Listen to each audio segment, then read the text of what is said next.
In today's video, I'm going to teach you how to use card view in Smartsheet, equal Kanban. By the end, you'll feel confident switching your work into a visual board, organizing tasks into lanes, updating progress with a quick drag and drop, and editing the details that keep your team aligned. Start by opening your sheet in Smartsheet. Any project or task list you already track in Grid or Gantt view will work just fine. Card view doesn't change your data, it simply presents the same information in a more visual way.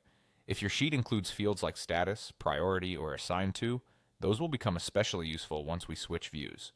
Next, look to the top menu and click Card View. You'll see your sheet transform into a series of columns, also called lanes, with your rows displayed as cards. If you're used to Grid, Gantt, or Calendar View, think of Card View as your Kanban-style dashboard where each row becomes an actionable card you can move through stages. You'll be prompted to choose a column to group your cards. Pick a field like Status to create columns for each stage, such as Not Started, In Progress, and Complete. Columns that use dropdowns or symbols typically work best because they create clear, consistent lanes. The order of the drop-down values in your column will determine the left to right sequence of your lanes, so arranging those values thoughtfully helps your workflow feel intuitive.